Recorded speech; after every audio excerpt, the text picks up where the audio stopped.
They were an elite Army unit in World War II, credited for saving countless lives without even firing a shot. Known as the Ghost Army, their mission top secret, so secret that even to this day, they've received very little fanfare. But a Utah teenager is trying to change that, pushing Congress to recognize these veterans too. Senior political correspondent Glenn Mills has more on the effort. The job of the Ghost Army was to confuse and deceive the enemy. They didn't use traditional weapons of war. They used their minds to create illusions, making themselves look and sound like a giant, intimidating force, ready to go on the attack, when in reality, they were few in number or even working alone. At 101 years old, Stanley Nance of Salt Lake City has lived a life most of us can only imagine, and he loves to talk about it. But don't try to skip ahead while he's telling his story. Well, let's go back a minute.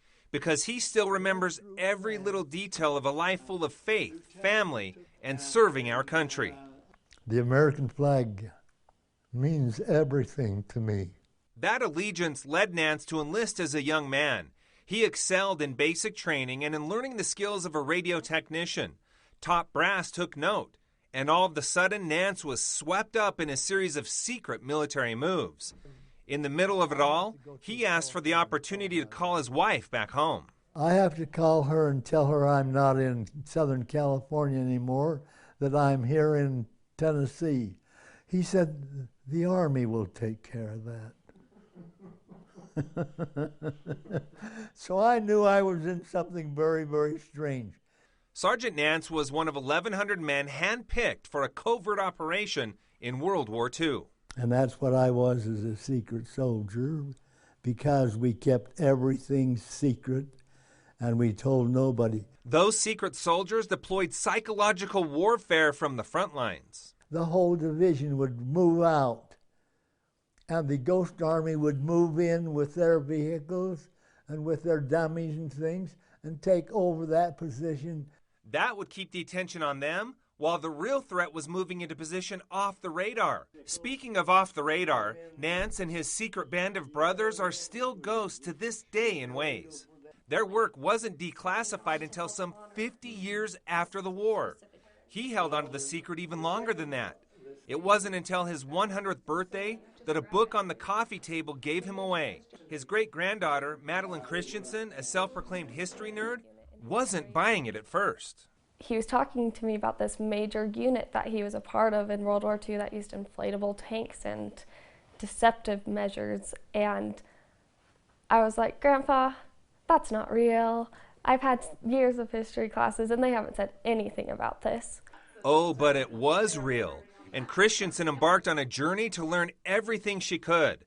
It took her all the way to Europe, where she walked in the footsteps of her grandfather and his comrades all those years before. On the tour, she learned about the fake radio messages sent to throw off the enemy, aerial and sonic illusions, and the decoys used, which include inflatable tanks, planes, and soldiers. Many of them considered it a suicide unit because their whole purpose was to draw enemy attention to themselves, and they had nothing to defend themselves with. She says several were injured, but miraculously, the Ghost Army only suffered 3 casualties.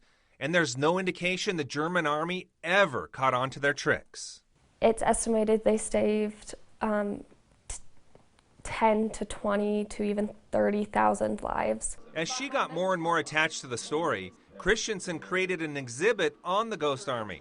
It won the World War II History Award at the National History Day competition in D.C. this past summer. I thought the story of the Ghost Army would be forgotten long ago. Christensen will have none of that. She says there are less than 15 members of the unit still living today. She has personally interviewed about half of them. I was able to interview 9 veterans, and I've adopted 9 grandpas now. Now she wants the American government to give her grandpas the recognition they deserve. I feel an urgency. It's very personal to me. She's lobbying Congress to pass the Ghost Army Congressional Gold Medal Act, and she wants them to do it before it's too late for the few remaining members. It would be so amazing to be able to have Grandpa and all my adopted grandpas to say this is the medal you never got. This is the citation, this is the Purple Heart you never got after the war. In the meantime, Nance holds on to memories of his efforts being recognized overseas, like the time in the French countryside when an elderly couple had him into their home for a glass of milk. He grabbed me and hugged me and kissed me on both cheeks. Then he said that he made mention that me and my companions, had liberated France once again. Or another time while driving through a city where thankful residents lined the streets and two little girls stood out in the crowd. And I would have liked to have got out of my truck and just hugged them,